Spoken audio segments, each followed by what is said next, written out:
পুরুষ মানুষ কি জিনিস কেমন করে বুঝবেন? সারাটা জীবন ক্ষয় করে ফেলায়।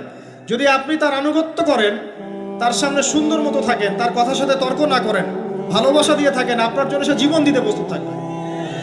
এগুলো কে শিখাবে এখনকার মেয়েদেরকে?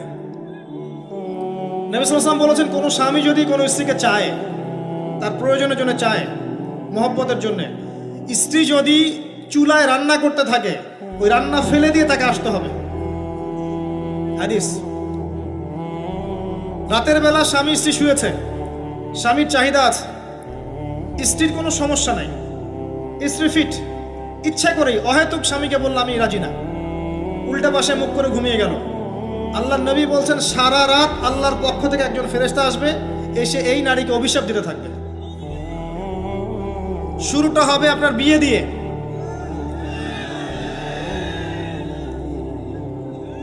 এত এক্সাইটেড হওয়ার কিছু নাই, কারণ এটা এমন একটা বিষয় যেটা করেন নাই বলে এক্সাইটমেন্ট বাড়ছে, করার পরে পস্তাতেও পারেন। এটা এমনই দিল্লি কা লাড্ডু, যে খাবে সেও পস্তাবে, যে খাবে না সে বেচারাও পস্তাবে। তবে আপনারা খেয়ে পস্তান, আলহামদুলিল্লাহ।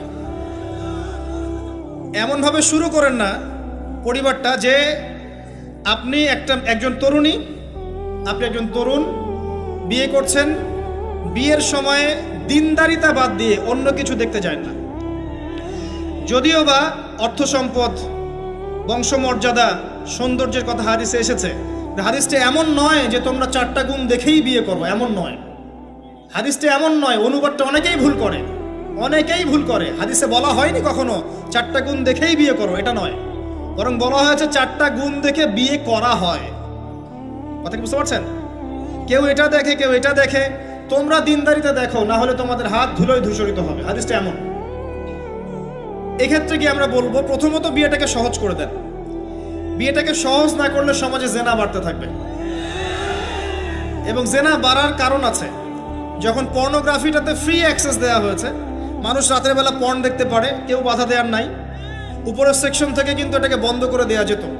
পৃথিবীর অনেক কান্ট্রি আছে যেখানে অনেক কিছু চলে না। চাইনিজরা ফেসবুক ইউজ করে না, করে? ওরা কি উন্নত জাতি না? ওরা তো এখন আমেরিকাকে যদি বলে ওঠো উঠবে, আমেরিকাকে বসতে বলে বসবে। ওরা এমন জায়গায় চলে গেছে।